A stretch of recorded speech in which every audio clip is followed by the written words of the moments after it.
Bueno, hola a todos y todas. Soy Camila Sutherland, co-directora del Centro de Estudios Mexicanos y Latinoamericanos aquí en Groningen.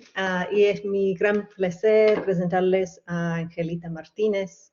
Angelita es catedrática emérita de la Universidad Nacional de La Plata, Argentina. Defendió su tesis de doctorado en el año 2000 en la Universidad de Leiden, aquí en Holanda. Es experta en el terreno de la etnopragmática, de la cual evidentemente el tema del lenguaje inclusivo forma parte. Hoy el título de su presentación es el lenguaje inclusivo, estrategias comunicativas de la configuración de la gramática. Angelita, te doy la palabra. Muchas gracias. Bueno, quiero agradecer, sobre todo quiero decir que para mí es un honor volver a estar en la Universidad de Groningen. Hace 20 años estuve, pero en forma presencial. Quiero agradecer sobre todo al colega y amigo Bob de Jonge por esta invitación, y también quiero decir que me da gusto estar con Ana compartiendo este panel. Así que muchas gracias y vamos a ver qué es lo que pasa en mi país. Como ya anunciaron, yo voy a hablar sobre el lenguaje inclusivo, estrategias comunicativas en la configuración de la gramática.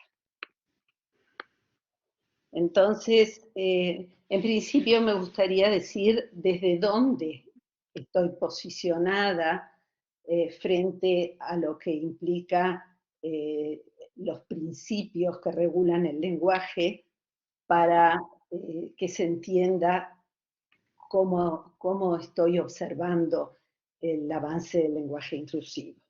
Entonces, desde una visión funcional y sociocognitiva, yo considero que el lenguaje es un instrumento de comunicación formado por signos cuyo diseño y estructura están directamente motivados por el acto comunicativo, y tomo las reflexiones de Diver 2012-1995. El sistema lingüístico está conformado por múltiples subsistemas o paradigmas que revelan la capacidad humana, desde mi punto de vista, de sistematizar. Cada subsistema categoriza exhaustivamente una sustancia semántica. La sintaxis es semántica y pragmáticamente motivada, y la cultura modela la gramática cuando lo pragmático es etnopragmático. Dentro de esta conceptualización, desde esta perspectiva, vamos a ver un cambio lingüístico potencial que interviene en la estructura de la lengua, el llamado lenguaje inclusivo, el uso de la E. Y vamos a empezar leyendo dos ejemplos que he extraído de un periódico. El primero corresponde a una entrevista y el segundo a una información periodística. Entonces, el primer ejemplo dice: me parece que la pandemia pone en primer plano la vulnerabilidad de cada quien y la cuestión de que no hay salida individual, sino que siempre somos entramades con otros. En ese sentido, nuestra condición comunitaria. El ejemplo 2 habla de los trabajadores de Algodonera Avellaneda vienen exigiendo, mediante la huelga que llevan adelante, etcétera, etcétera.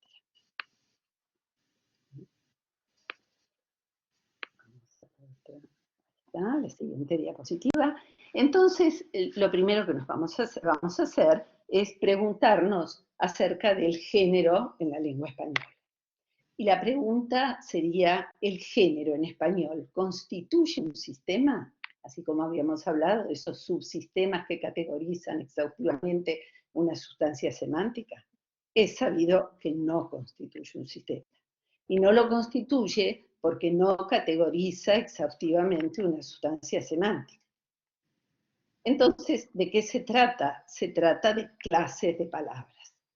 Y estoy de acuerdo con lo que dice Wallis Reed, 2019, asigno muchas palabras del español a una de dos clases de género, que denomino clase A y clase B. Utilizo estos términos en vez de los tradicionales masculino y femenino, porque a medida que el análisis avance, resultará importante destacar la conocida arbitrariedad semántica de la asignación a determinadas clases. Continúa. Sin duda, las clases de género están relacionadas de manera tangencial con el sexo, pero claramente no están semánticamente basadas, en tanto la mayoría de las palabras en ambas clases describen cosas inanimadas y conceptos abstractos, mientras que muchas palabras que describen seres animados pueden referirse tanto a masculinos como femeninos, como por ejemplo persona, víctima, foca, tiburón. Otras palabras, como sabemos, no poseen marca de género: estudiante, militante, participante, por ejemplo. Es decir, las clases de género en español están relacionadas con el sexo, concebido como binario solo de manera marginal, masculinos en la clase A y femeninos en la clase B, niño, niña, gato, gata, etc. Se trata de un número limitado de palabras, pero de una altísima frecuencia de uso.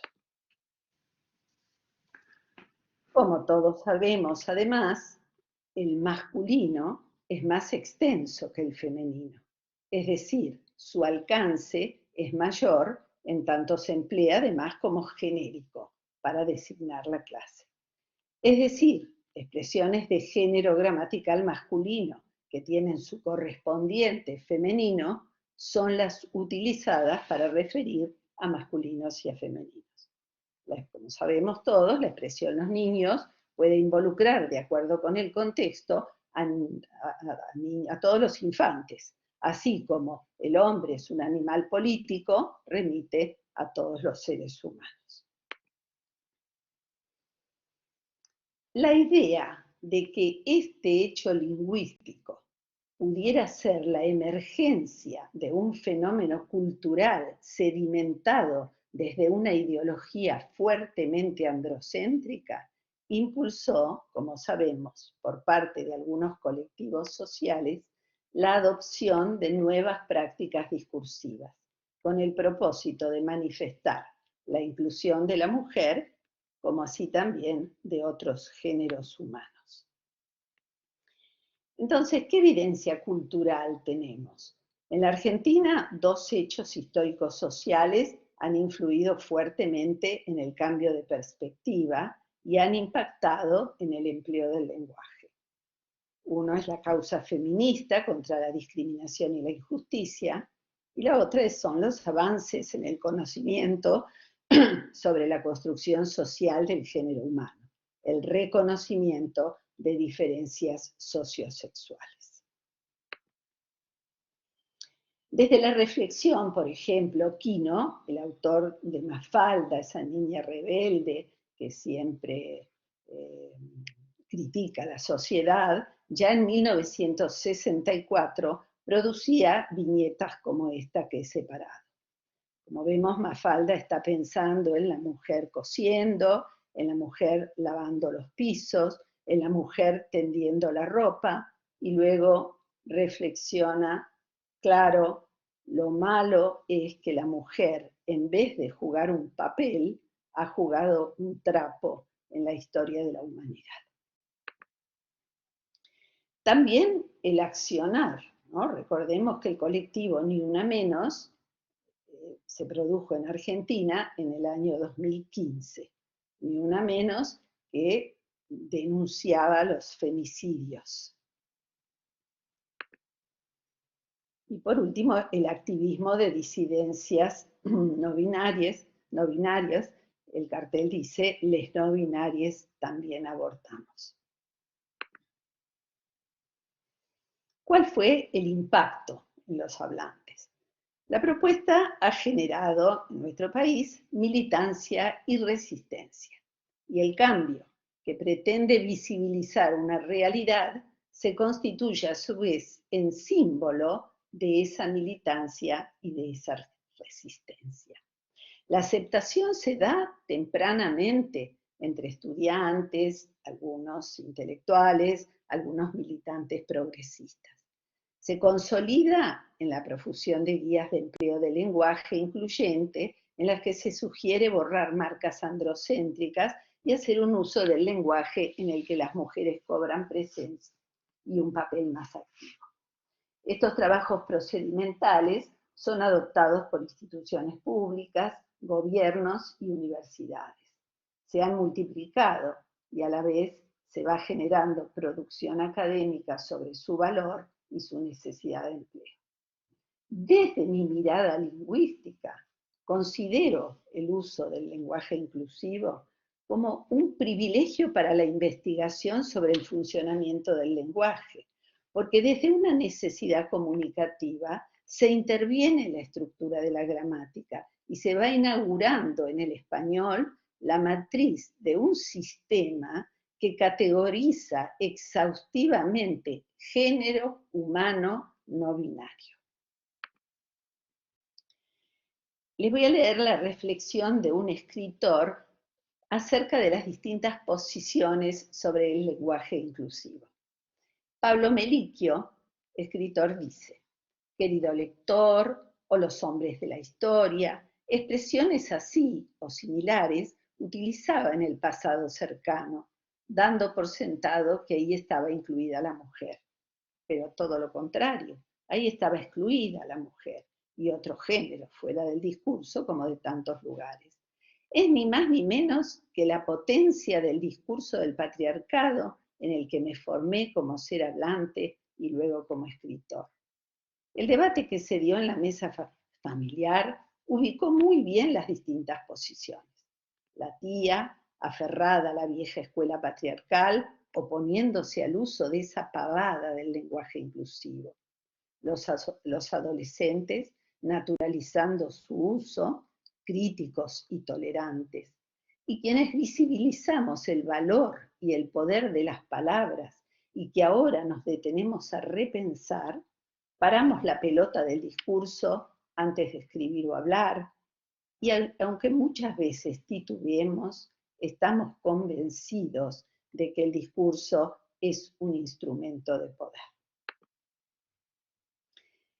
Por otro lado, ya les dije que las críticas, la resistencia se produce. Las críticas y ridiculizaciones de parte de la sociedad no se hicieron esperar. Están basadas en general en el temor a lo diferente, en la sacralización de la pureza del idioma e incluso en inferencias erróneas, tal como podemos ver en el ejemplo que sigue. Y que nos hace ver un poquito la génesis del lenguaje inclusivo en tanto dominio de la E incluyente.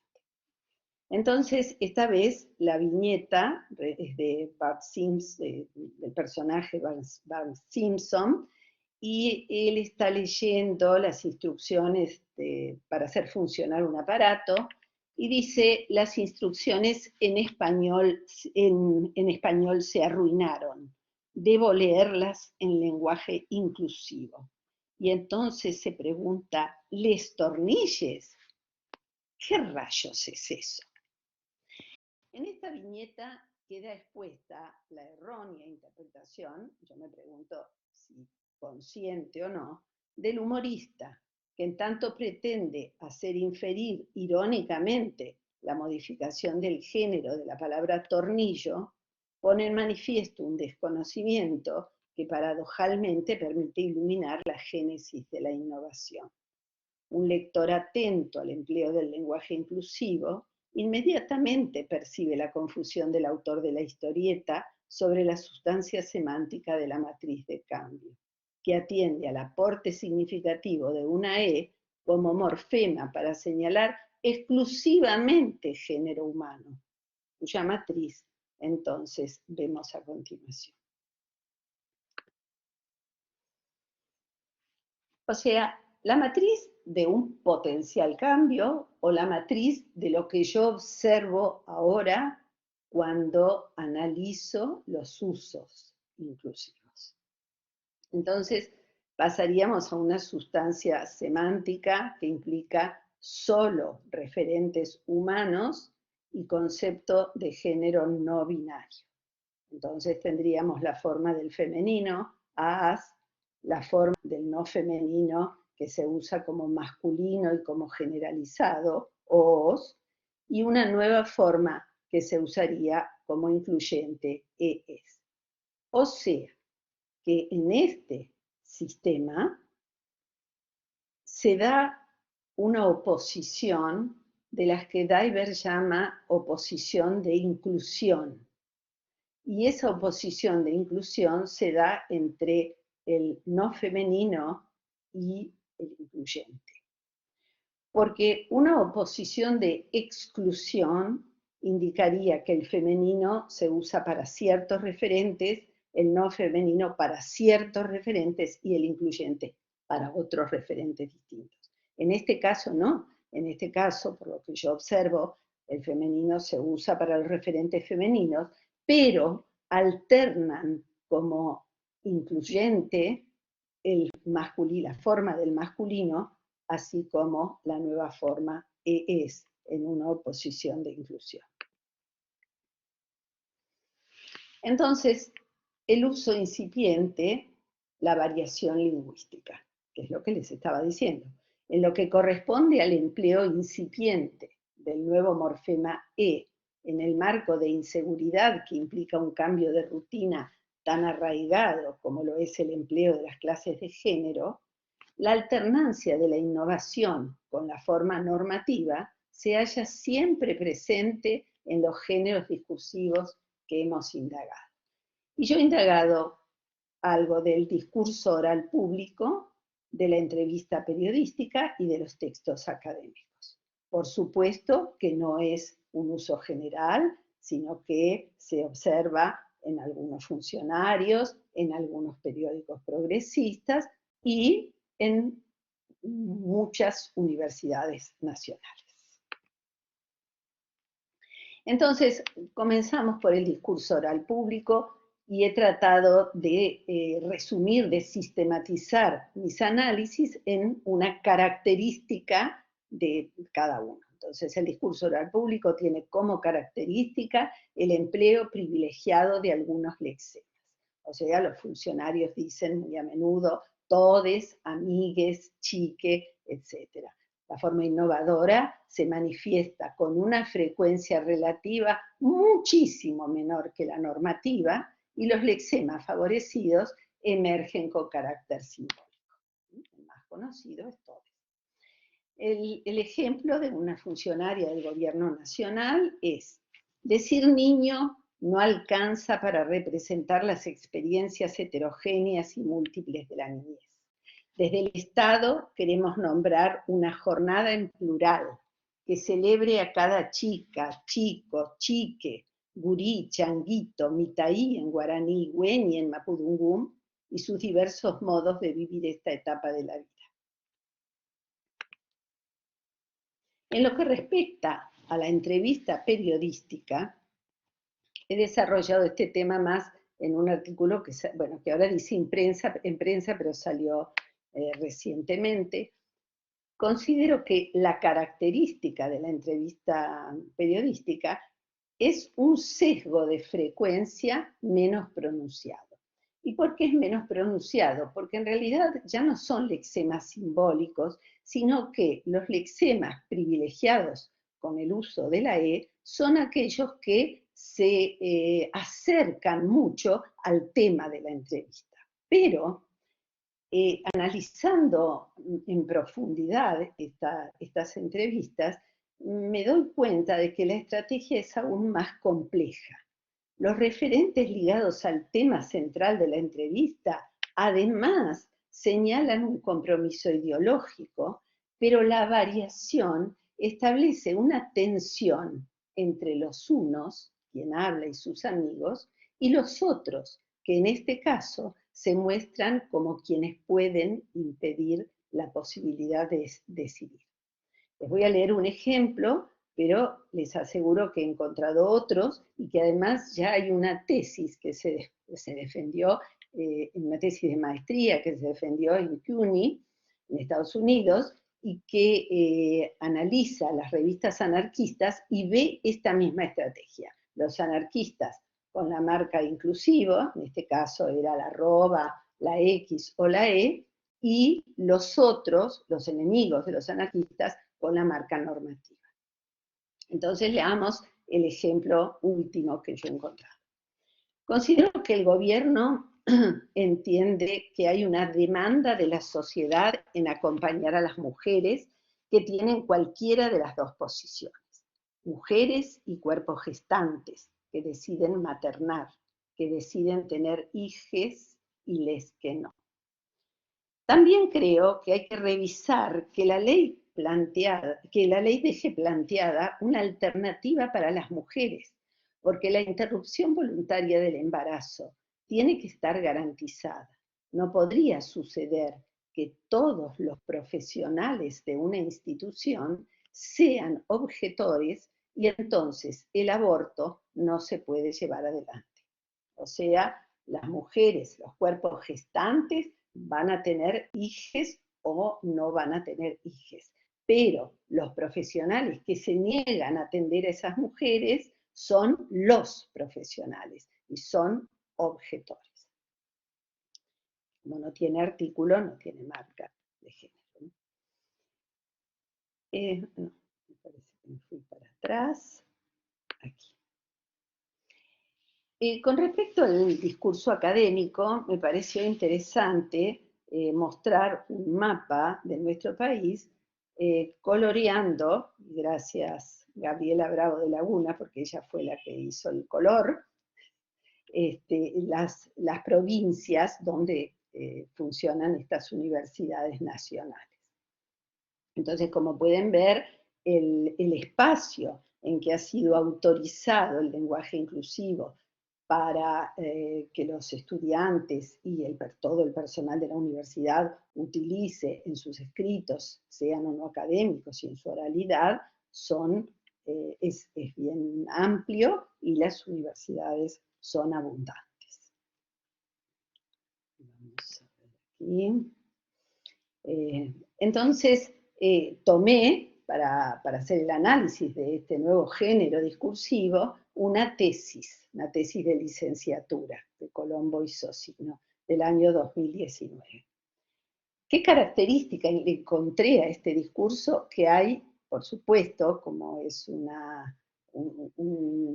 género donde la reflexión metalingüística es muy importante, hay mayor uniformidad de la elección de la forma inclusiva. O sea, aquel tesista que decide hablar en inclusivo lo hace con una alternancia muchísimo menor que la entrevista, o sea, mucho más sesgada. La alternancia es una frecuencia muy grande del uso inclusivo y una frecuencia mucho más pequeña del uso normativo. Entonces, los ejemplos son la idea de que les hijes son propiedad privada de las madres y padres, les niñes son enmarcados como un potencial a futuro, pensando en lo que se convertirán mañana y no en su presente como tal. Les niñes pasan a ser víctimas o victimarias. La alternancia se da, pero en menor cantidad y en menor frecuencia, y lo ven en el ejemplo 7. A los niños se les entregaron las palabras conexiones, vestimenta, etc.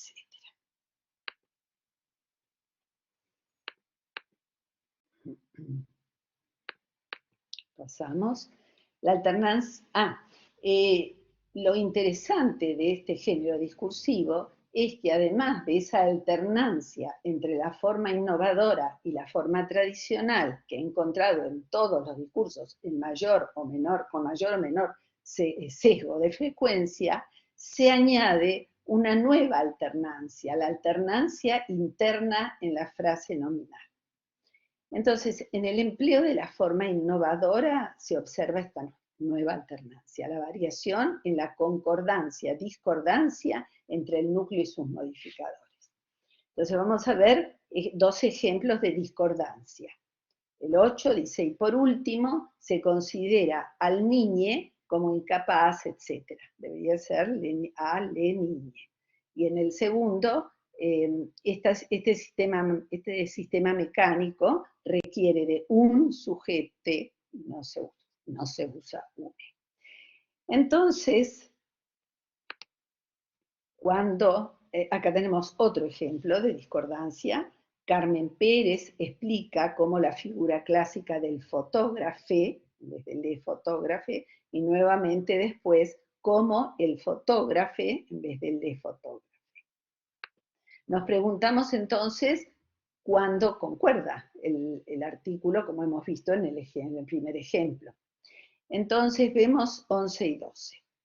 Por ejemplo, en toda sociedad, antes de que los bebés nazcan, se les exigen los colores de ropas, juguetes y nombre femenino masculino, entre otras cosas.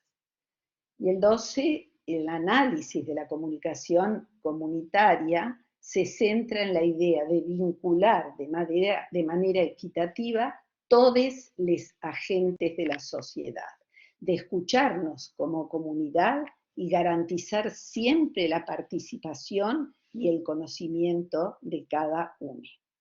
Acá vemos que la concordancia es perfecta con el artículo, con los otros determinantes y hasta con cada une, ¿no es cierto?, que también remite a inclusivo. Más ejemplos. Por lo tanto, los medios alternativos garantizan la pluralidad de voces de todos los participantes que históricamente han sido enmudecidos, etc. Y en la otra, todos les presentes, ¿no? O sea, con concordancia. ¿Cuál es la explicación rudimentaria desde mi punto de vista? Porque no tengo gran cantidad de ejemplos, pero sí parece que hay una tendencia a que se produzca esta variación. Mi explicación es la siguiente. En la conformación del lenguaje inclusivo, a la luz de la necesidad comunicativa de los usuarios de manifestar inclusión de género e interpelar el binarismo, ¿no?, es probable que no siempre se acuda a la señal inclusiva en los determinantes, dado que dicha señal ya se inscribe en el lexema que es comunicativamente más relevante, el sustantivo, como vimos en los primeros ejemplos, ¿no? 6 versus 8 y 10.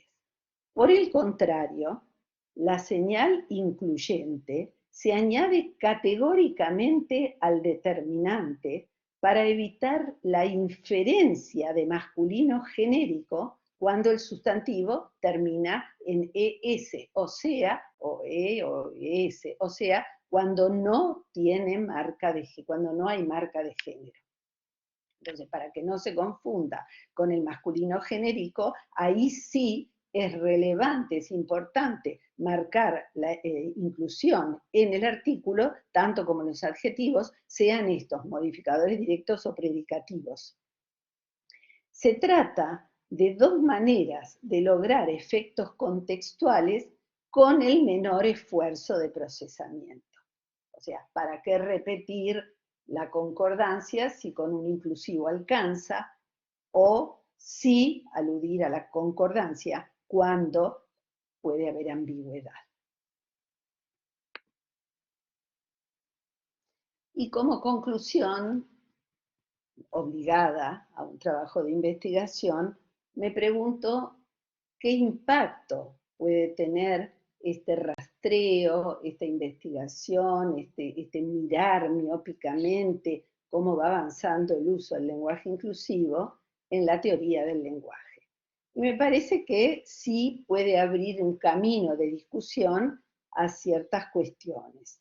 La primera, a la cuestión del concepto de mano invisible de Rudi Keller, que a mí me parece un concepto muy interesante para explicar el cambio lingüístico.